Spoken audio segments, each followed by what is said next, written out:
আমরা শুনতেছি যে অনেকে নাকি কেন্দ্র দখল করতে আসবে, শুনছেন নাকি আপনারা? আচ্ছা, তো কেন্দ্র দখল করতে আসলে আমরা কি করব? আচ্ছা, আপনারা আসছেন, ঠিক আছে, কেন্দ্রটা দখল করেন, আমরা চেয়ে চেয়ে দেখতেছি, এটাই তো হবে নাকি? কি করব আমরা? যদি কেন্দ্র দখল করা জায়েজ হয়, রাষ্ট্রীয়ভাবে সংবিধানে পাশ করতে হবে যে কেন্দ্র দখল করা জায়েজ, তাহলে আমরা সেটা মেনে। আর যদি সেটা না হয়, এটাকে একটা অন্যায় কাজ হিসেবে বিবেচনা করে আমরাও সেটার প্রতিহত করার জন্য প্রস্তুত থাকবো ইনশাআল্লাহ। ছাত্র শিবির ক্যাম্পাসগুলো ঠিক একই কাজ করেছে, আমাদেরকে কম ডিস্টার্ব করে নাই, আমাদেরকে কনফ্লিক্ট তৈরি করার জন্য, মারামারি করার জন্য, আমাদের পায়ে পাড়া দিয়ে ঝগড়া করার জন্য কম চেষ্টা করে নাই। কিন্তু আমরা আমাদের ধৈর্য দিয়ে, প্রজ্ঞা দিয়ে সর্বোচ্চ চেষ্টা করেছি সেই কনফ্লিক্টকে এড়িয়ে চলা। কিন্তু আমাদের সাথে যদি কেউ বাড়াবাড়ি করতে আসে, মনে রাখবেন এটা আমাদের নৈতিক দায়িত্ব, এটা আমাদের ইমানি দায়িত্ব, তাদের সেই বাড়াবাড়িকে থামিয়ে দেওয়া। পারবো না ইনশাআল্লাহ? এজন্য প্রস্তুত আছেন তো? শারীরিক মানসিক সব দিক থেকে প্রস্তুত থাকতে হবে। নাম্বার 3 হচ্ছে আল্লাহর সাহায্য। আল্লাহর সাহায্য ব্যতীত আমরা যত চেষ্টাই করি না কেন, এটা কখনো সফল হয় না। এজন্য যেখানেই বিজয়ের কথা বলা হয়েছে, ইজা জা নাসরুল্লাহি ওয়াল ফাত, বিজয় মানেই হচ্ছে আল্লাহর সাহায্য লাগবে। নাসরুম মিনাল্লাহি ওয়া ফাতহুম কারীব, যেখানেই বিজয় প্রয়োজন সেখানে আল্লাহর সাহায্য প্রয়োজন। এটা আমরা আমাদের সকল প্রচেষ্টা চালাবো, আর আল্লাহ তাআলার কাছে আমরা মন প্রাণ খুলে দোয়া করবো, আল্লাহ যেন আমাদের কাজগুলোকে সহজ করে দেয়। সর্বশেষ যে পয়েন্টটা বলে শেষ করতে চাই, আমাদের শহীদ মীর কাসেম আলী ভাই যে স্বপ্নের কথা বলতেন, যে আমি স্বপ্ন দেখছি বাংলাদেশের এই জমিনে একদিন সত্যিকার অর্থে ইনসাফ কায়েম হবে। তো সে স্বপ্ন আমি দেখছি, আমি জানি না আমার প্রজন্ম বা আমি বেঁচে থাকা অবস্থায় সেটা দেখে যেতে পারবো কিনা, এটা আমি সেই স্বপ্নের পতাকা আমি আমার সন্তানের হাতে তুলে দেব, সে তার সন্তানের হাতে তুলে দেবে। এভাবে কোনো একজন প্রজন্মের হাত ধরে বাংলাদেশ সত্যিকার অর্থে ইনসাফের দিন কায়েমের যে পতাকা, সেটা পথ পথ করে উঠতে থাকবে ইনশাআল্লাহ। আমরা বিশ্বাস করি আল্লাহ তাআলা আমাদেরকে সেদিকে ধাবিত করছেন। আমাদের শহীদ আল্লামা দেলোয়ার হোসেন সাঈদী, ওনার এই বক্তব্যটা হয়তো আপনারা অনেকে শুনে থাকবেন। ওনার বক্তব্যের আলাদা একটা গভীরতা রয়েছে, একটা ডেপথনেস রয়েছে। উনি যাই বলেছেন, এখনো যদি আপনি সেই ওনার ওয়াজগুলো শোনেন, বক্তব্যগুলো শোনেন, আপনার কাছে প্রাণবন্ত মনে হবে যে গতকাল বা গত পরশু মনে তিনি বক্তব্যটা দিয়েছেন। বাংলাদেশের এই প্রেক্ষাপট, বৈশ্বিক প্রেক্ষাপটের সাথে ওনার বক্তব্যগুলো মিলে যাচ্ছে, অথচ বক্তব্যগুলো দিয়েছে অনেক আগে।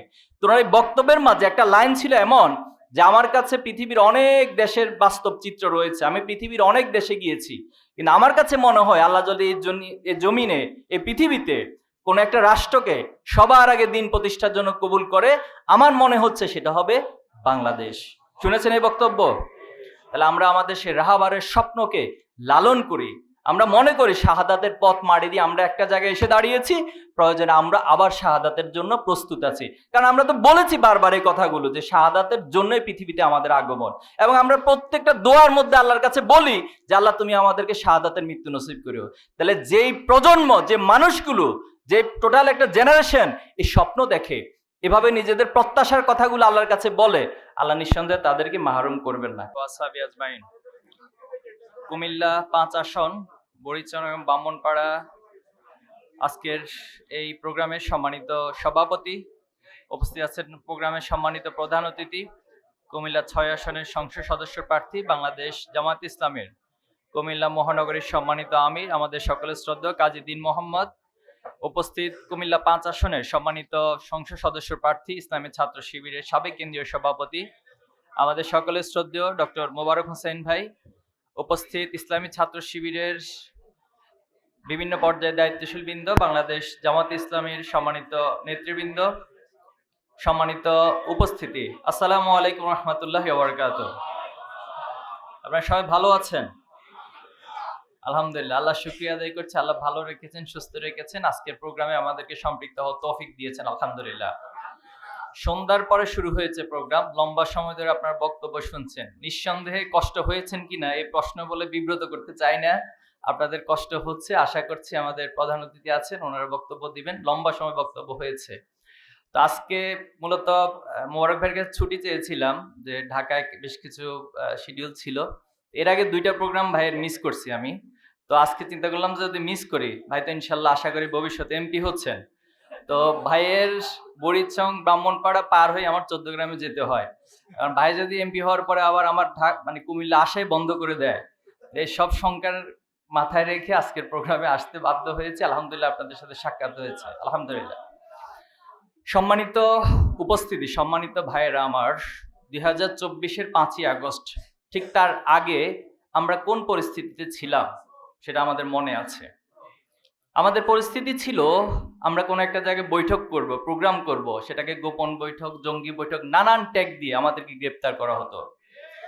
আমরা কোরআন হাদিস নিয়ে কোথাও মিটিং করব, সেখানেও আমাদের উপর হামলা করা হতো। আমরা ইসলামী সাহিত্য নিয়ে রাস্তায় হেঁটে যাব, সেটাকেও জঙ্গি বই ট্যাগ দিয়ে শিবিরের বই করে আমাদেরকে গ্রেপ্তার করা হতো। আমাদের ভাইদেরকে নির্যাতন করা হতো, ক্যাম্পাসগুলোতে আমাদের ভাইদেরকে পরিচয় দিতে দেওয়া হতো না। ইসলামী ছাত্র শিবিরকে ক্যাম্পাসগুলোতে হত্যাযজ্ঞ করা হয়েছিল। ইসলামী ছাত্র শিবির, জামাত ইসলামী, ইসলামী আন্দোলন, যারা ইসলামী মূল্যবোধের কথা বলতো তাদেরকে হয়তো খুন করত, অথবা গুম করা হতো, অথবা মামলা দিয়ে গ্রেপ্তার করে নানানভাবে নির্যাতন করা হতো। আমাদের ভাইদের বাড়িঘরগুলোকে বুলডোজার দিয়ে নির্মমভাবে নিঃশেষ করে দেওয়া হয়েছে। সাতক্ষীরা সহ সারা বাংলাদেশে অসংখ্য ঘটনা আপনারা জানেন। আমাদের মাদের, আমাদের বোনদের উপরও নির্যাতন তারা চালিয়েছিল, আমাদের বোনদের মাদের উপরও তারা গুলি চালিয়েছিল। এই যে একটা দীর্ঘ সময় পার করে 2024-এর জুলাই এবং আগস্টে বাংলাদেশের সকল মানুষ জেগে উঠল, বাংলাদেশের ছাত্ররা জেগে উঠল, যুবকরা জেগে উঠল, সকল শ্রেণী পেশা জেগে উঠল। এ জেগে ওঠার মধ্য দিয়ে আল্লাহ তাআলা আমাদেরকে একটি পরিবর্তিত পরিস্থিতি দান করেছেন। আমি শ্রদ্ধার সাথে স্মরণ করছি আমাদের সেই সকল শহীদদেরকে, আমাদের সেই সকল নির্যাতিত ভাইদেরকে, যাদের রক্তের বিনিময়ে, যাদের জীবনের বিনিময়ে আল্লাহ তাআলা আমাদেরকে চমৎকার এই পরিবেশ দিয়েছেন। আলহামদুলিল্লাহ, আমরা তাদের জন্য দোয়া করছি, আল্লাহ তাআলা যেন তাদেরকে শাহাদাতের সর্বোচ্চ মর্যাদা দান করেন। আমি ইসলামী ছাত্র শিবির, ইসলামী আন্দোলনের সকল শহীদদের পাশাপাশি জুলাই এবং আগস্টে শহীদ আবু সাইদ, শহীদ মুগ্ধ সহ আমাদের সর্বশেষ শহীদ ওসমান বিন হাদি, যাকে নির্মমভাবে গুলি করে হত্যা করা হয়েছে, আমরা তাদের জন্য দোয়া করছি। আল্লাহ তাআলা সবাইকে শাহাদাতের মর্যাদা দান করে, আল্লাহুম্মা আমিন। সম্মানিত ভাইরা, ইসলামী ছাত্র শিবিরের যে 5টি ছাত্র সংসদ বিজয় লাভ করেছি আমরা, নিঃসন্দেহে এখানে অনেক বিষয় ছিল, অনেক পলিসি মেনটেনের বিষয় ছিল। আমাদের ভাইদের নির্ঘুম রাত, আমাদের ভাইদের সারাদিন পরিশ্রম, এরপরে হচ্ছে আমাদের নানান ভাইদের, বোনদের সারা দেশ থেকে বিভিন্ন জায়গা থেকে রোজার মাধ্যমে দোয়া করেছেন। এই সকল বিষয়কে মাথায় রেখে আগামী দিনে বাংলাদেশের জাতীয় নির্বাচনের জন্য 3টি বিষয়, অনেকগুলো পলিসি ছিল, অনেকগুলো বিষয় ছিল, আমি 3টি বিষয় বলবো। নাম্বার 1 হচ্ছে আমাদের অন্যতম একটা পলিসি ছিল যে আমরা সবার হয়ে উঠবো, আমরা নিজেদেরকে সবার কাছে উপস্থাপন করব। যে আমাদের বন্ধু তার কাছে যেমন উপস্থাপন করব, যে আমাদেরকে বুঝে অথবা না বুঝে আমাদের শত্রুতা করে তার কাছে আমরা নিজেদেরকে উপস্থাপন করব। এখন এই উপস্থাপনের তত্ত্ব আল্লাহ রাসূল সাল্লাল্লাহু আলাইহি সাল্লাম যেভাবে করে করেছেন, ঠিক একইভাবে আমরা পলিসি নিয়েছি। আল্লাহ রাসূল সাল্লাল্লাহু আলাইহি সাল্লামকে আল্লাহ তাআলা বলেছেন রাহমাতাল লিল আলামিন, তিনি হলেন পুরো জগৎবাসীর জন্য রহমত স্বরূপ। তিনি সাহাবায়ে আজমাইনদের জন্য যেমন রহমত স্বরূপ ছিলেন, তিনি পরিবারের সদস্যদের জন্য রহমত স্বরূপ ছিলেন। আল্লাহ রাসূল সাল্লাল্লাহু আলাইহি সাল্লামের রহমত থেকে যে যতটুকু পেরেছেন তিনি ততটুকু অর্জন করেছেন। আজকে যদি আমরা ভোটের কথা চিন্তা করি, আমাদের এখানে সবাই যে আপনাকে ভালোবাসবে, সবাই যে ইসলামী আন্দোলন করবে, বিষয়টা তা না।